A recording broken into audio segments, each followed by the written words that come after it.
This is Dave Meltzer with Entrepreneur the Playbook, and I have flown all day just for this interview. This is a topic that everyone needs to tune in for. I have the authority, the guy that I learn about habits from, James Clear. Hey. Atomic Habits. My head of my media read that book, and all of a sudden I got a flurry of text messages and emails and comments. He goes, "You gotta meet James Clear," because for years I've been teaching the importance of habit. In fact, people ask me what's the most important habit. I said create a habit machine. And that's what you did with the book, right? You created a habit machine so that, hey, I want to quit smoking, boom, put it through your habit machine. I want to get better at this, put it through your habit machine. I'm going to start off where I like to go with habits, is that can you explain to me your philosophy of how a habit is formed from the conscious practice, right, the repetitive nature of consistency, into the subconscious, whichever way that means to you. Sure. And then even if you believe, like I do, into a quantum memory of the unconscious competency, that you've actually inherited habits that, you know, maybe from 4 generations, as doctors proclaim, from great-grandparents, grandparents, or even billions of lifetimes, like some of the Buddhas that I've met. Can you explain that side of the habit so that people can get a real understanding of how habits work? Sure. So let me walk through it using slightly different terms. Yeah, But so I would say the process of change usually starts with self-awareness. Now you can change without being aware of it, but you're not usually in control. It means that the environment shifted, or the circumstance or situation changed, and you changed in response, but you weren't really influencing it in any meaningful way. So it starts with self-awareness. Then the next step, which you already mentioned, is kind of, we could call it different things, call it deliberate practice, call it routine, or whatever, but you're consciously doing the behavior. So you're putting an effort to practice it. Is there, just to stop you there, is there any tricks, that you have found as far as that part of it? Because people don't get started, they have too high of goals. I've heard a ton of different ones, but Sure. Could you share with us, some tips on that part of it? So I think there are a couple, maybe 2, let's pick 2 strategies that you could use right away. So the first one is, a lot of people feel like they lack motivation when what they really lack is clarity. And what I mean by that is they think, I need more willpower, I need more motivation, I need more persistence, I need more drive. And certainly, those are all important qualities in life. But the truth is, we often make statements about how we want to change in very vague ways. We say something like, this time it'll be different, I'll just eat better, I'm going to try harder, whatever. And instead, if we have clarity, and you could use, there are 2 strategies in the book that I talk about for this. One is implementation intentions. So it is an intention to implement a particular behavior. So the simplest way to do this is you fill out a sentence that says exactly when and where the behavior will occur. So I will go to the gym on Monday at 5 p.m. at this address, or I will journal at this coffee shop at 6 a.m., blah, blah, blah. And the more clear that plan is, the more likely you are to follow through. And there's a bunch of research studies that show that people are more likely to get their flu shot, quit smoking, recycle, exercise, basically any kind of habit you can think of. So that's the first strategy. So first, get clear about when it's going to happen. Second strategy is what I call the 2-minute rule. And this is basically just about scaling your habit down. The reason a lot of people struggle with that conscious activity is that they pick things that are too big in the beginning. Right. So, I call lower the bar. Yeah, right. Yeah. So the 2-minute rule helps you lower the bar by saying a new habit is something that should take less than 2 minutes to do. So you take whatever habit you're trying to build, whatever ambitious plan you have, read 40 books a year becomes read 1 page. Or do yoga 4 days a week becomes take out my yoga mat. And sometimes people resist this a little bit when I say it first, because they think, all right, well, I know the real goal isn't just to take my yoga mat out. I know I actually want to do the workout. And if I know that, and it's like this mental trick, and I know it's a trick, why would I fall for it? And so my suggestion, if you feel that way, is force yourself for the first few days to only do it for 2 minutes. Smart. So I have a reader. I've done that. When I started working out again, was just put my shoes on. Yeah. And I ended up at the gym doing 15 minutes, and I kind of broke that rule, but it did work because it got me started. Sure. The other interesting thing about clarity is that I believe, like you, that it's not a motivation or inspiration. It's clearing the interference from what we're already connected to. Right? So this is there are 2 ways to think about getting something done. Like we have this water bottle in front of us right now.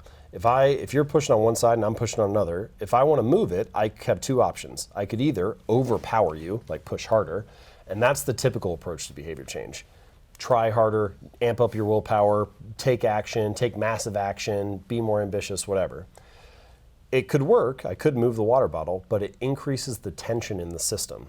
The other option is you remove the obstacle, you take your hand away, and it slides across naturally, right? And so a lot of the time, I would say behavior change in life, you could kind of equate it to, imagine you have like a hose with a bend in it. If you want to get more water through the hose, then you have two options. Either crank up the valve and force more water through, or you just remove the bend and let it flow through naturally. And I think removing those frictions, removing those barriers, removing those challenges, the obstacles, the things you're referencing, the stuff that, remove the friction that's already there, and habits often happen naturally. And the 2-minute rule is interesting to me because I help executives and coach, I believe 2 minutes a day is worth more than 2 hours on a Saturday. So even if you would not increase to 40 books a year, but if you would read 1 page a day for every single day, 7 days a week, that the benefit would be exponential. Yeah, you'd be surprised how fast it adds up. And what I believe is that just 1 day of breaking that continuum has a zeroing effect. So I look at it as an exponential ratio of X to the first, second, third as the days go by. Yep. And then you get X to the 0, which is a 1, right? And now you've plateaued to there. And why does that occur? Well, so that's similar to Charlie Munger has that phrase where he says the first rule of compounding is never interrupt it unnecessarily. And the same thing is true for if you have habits. If you believe that your habits compound over time, then any day that you miss, any day you throw up a 0, you're interrupting the compounding of that process. And do you believe that? Yeah, so I think, I have a little graph in the book and things I talk about a lot about how, imagine if you got 1% better each day for 365 days, 1.01 to the 365th power. You end up 37 times better by the time you get to the end of the year. Or if you get 1% worse, you drive yourself almost all the way down to 0. Now, that graph is basically explaining like compound interest, right? Real life is not exactly like compound interest, but man, it feels like that a lot of the time. Like on day 1 or day 3 or day 10, what is the difference between getting 1% better or 1% worse? A lot of the time, it doesn't feel like a whole lot. Like the difference between eating a burger and fries for lunch today versus eating a salad kind of feels insignificant. Your body looks the same in the mirror at the end of the night. The scale doesn't really change. It's only 2 or 5 or 10 years later that you turn around and you're like, oh, wow, those daily choices really do compound and add up. So in that way, I like to refer to habits as the compound interest of self-improvement. Same way that money multiplies through compound interest, the effects of your habits multiply. Absolutely. Challenging question. One of the biggest challenges that I have in helping people and to motivate them to understand and bring clarity to this issue is that without experience, it's difficult to explain the compound. So if I'm young, it's easy through my compound interest of failures and successes, lessons and mistakes, whatever we call it. At 51, I find it so much easier to understand the acceleration and growth that occurs from compounding things. Yeah. And I don't know how I could have or I can help a 20-year-old and really explain how, the effect of that, good and bad. Right, weight-wise, when you're 30 and your dad says, "Oh, you're going to gain weight when you get older," and you're like, "There's not a chance I can't gain a pound," right? But then compound, burgers take over. How would you suggest for younger people with less experience that haven't, it's like having a baby, you haven't had one yourself. Right. It's hard to describe how. I find that compounding is difficult to describe to people as well. Well, there are some experiences in life that have to be lived to be understood fully. Not everything is like that, but some things do, and that's one thing that's challenging. I think about, there's a Naval Ravikant investor, he's got a quote where he says something to the effect of, good decisions come from experience, and experience comes from bad decisions. So basically, you gotta kind of try and fail, and then you learn, and that's how it happens. It's all about lessons. So part of that, I think, is unavoidable. That's just how it goes. Nobody is going to make perfect decisions throughout life, and hopefully, an unexamined failure only remains a failure. An examined failure can become a success. So hopefully, you're at least learning when you make the bad choices. But I do think there are some shortcuts. The biggest one is probably reading. It doesn't have to be reading books. You could also talk to mentors, talk to people who are just a little bit ahead of you. I actually find talking to people who are 1 to 3 years ahead of where you're at is often more useful than talking to a mentor who's 25 years ahead. Because by the time that person was at your stage, things change a lot in 25 years. They were dealing with totally different circumstances. But the person who's 3 years ahead of you, they probably just solved those problems. So So that can be really helpful. So I would say the two most effective ways that I've found to shortcut that in whatever ways that you can are reading books and organizing events with people who are slightly ahead of you. So for example, I like to host a retreat with another, 5 to 10 authors. Try to do that once a year at least, so that everybody can kind of help each other because they're all kind of going through things around the same time. Oh, that's awesome. Now, moving from that conscious realm, we had the two different things to do. Now we move to your understanding of the subconscious habits. So you start with self-awareness. Then once you're aware of what you want to change, you start to practice it consciously. At first, it requires effort and attention and energy, and it's difficult. But with each additional practice round, you gain fluency and you gain effectiveness and you start to automate more. And eventually you cross this invisible threshold where the behavior becomes as automatic as it could be. So scientists refer to these as automaticity or learning curves, and I have one in the book, but you can actually see it starts out and the more you repeat it, you start to learn fairly steeply, and then after you've done it, say 50 or 100 or 1,000 times, it starts to flatten out a little bit, and it's about as automatic as it could be. And in that circumstance, once something is automated, basically your brain is running like an automatic script. Whenever it sees a context that is appropriate, it just plays that habit on autopilot. So for example, when you first go into your living room and you sit down to watch TV, you might think carefully about, where's the remote? And I need to turn on Netflix, whatever. But eventually, being in your living room at 7 p.m., that overall context gets tied to the habit. You don't have to think about anything. When you walk into the living room at 7 p.m., you just turn on Netflix and it's just kind of happening automatically. So what I'm really getting at here is behaviors become automatic when that pattern matching of the context is so deeply tied to the behavior that you just play it quickly. You're not even really thinking about it consciously. And on that respect, do you think it takes 21 days or 30 days, or is there a certain amount of days, or just individual biochemistry that creates the neural pathway? So it definitely depends, and this makes sense because you would be like, obviously it wouldn't take as long to build a very small easy habit as maybe something more difficult. And there's one research study that showed that on average it was about 66 days, but on the low end, easy habits like drinking a glass of water at lunch, that was just a few weeks. And then on the high end, something more difficult like going for a run after work in the evening every day, that might take 7 or 8 months. So I don't think even 66 days doesn't tell you a whole lot. But I think the honest answer to how long does it take to build a habit is forever. Because if you stop doing it, it's no longer a habit, right? And so what you're really looking to do is to look at habits not as a finish line to be crossed, but as a lifestyle to be lived, right? What is a new normal? What is a sustainable change? What is a non-threatening change that you can integrate into your daily life? Yeah, I picture it as that diet photo where they have normally the before and after. I've substituted before and forever. Yeah. Right? Just to get I've heard something similar, there is no before and after, there's only before and during, right? Right. You're always in the process of building your habit. So before we get to the unconscious side of what maybe genetically we were born with or inherited or whatever, Sure. The energetic side, there's one habit that I feel changes the entire face of the earth. And the habit involves understanding and having awareness to the ego, having clarity to the ego. But I believe that we have a frequency, a higher frequency, that we sit into a balanced state, and you could say maybe I find my center.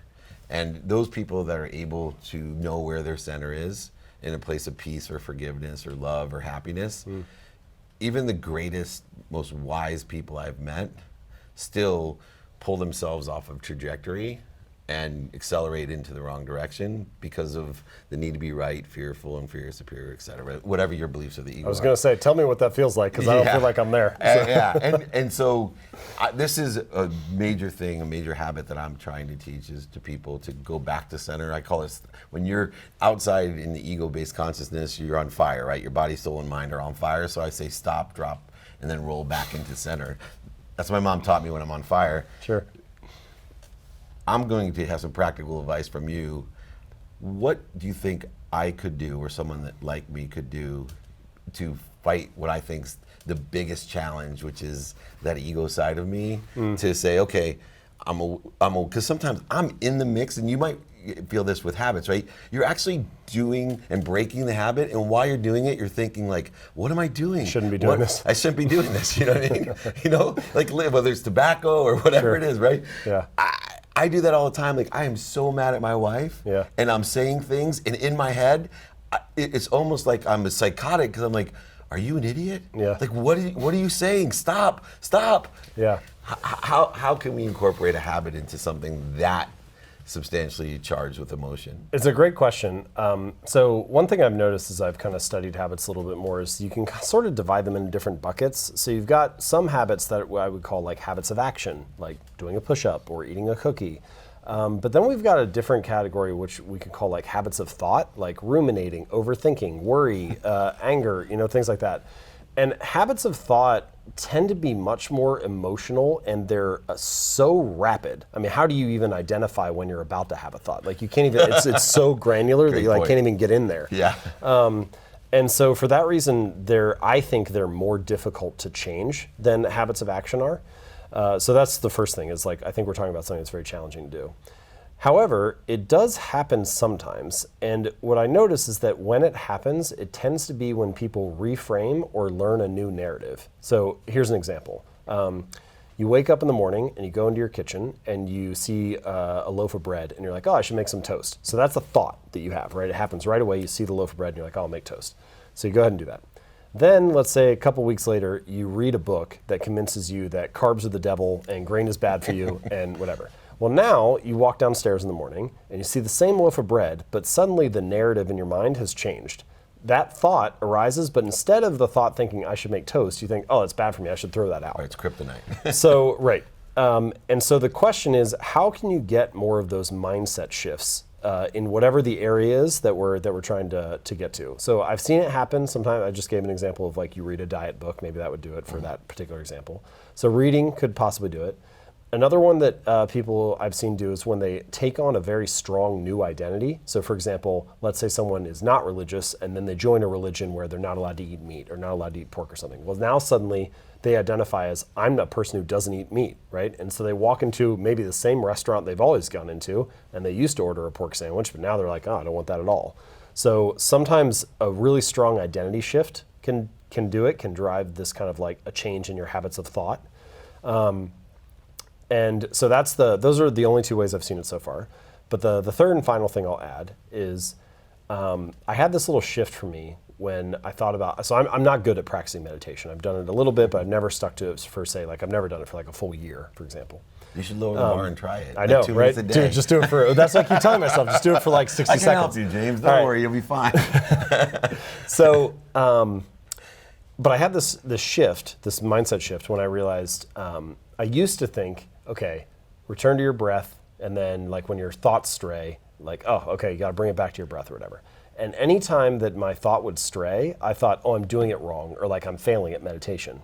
But instead, the mindset shift is, no, actually, that is meditation, is the practice of bringing it back. It's when it strays and then you bring it back, that's like completing a whole rep. Imagine you're doing like a bicep curl. So the thought straying is just you letting your arm down. That's only half of it. And then like bringing it back is curling your arm back up. And you actually need both to perform the action.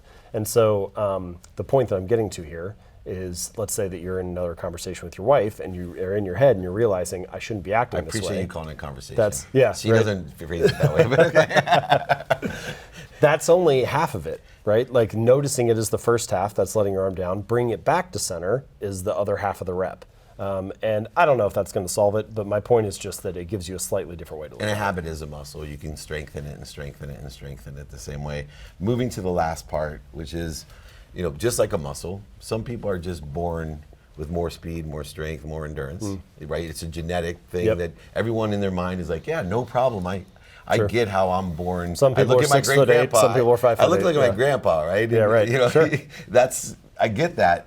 But I believe that habits are the same way, because I really got to know all four of my grandparents, but especially my grandfathers, and I carry so much of their energy, their frequency, their habits.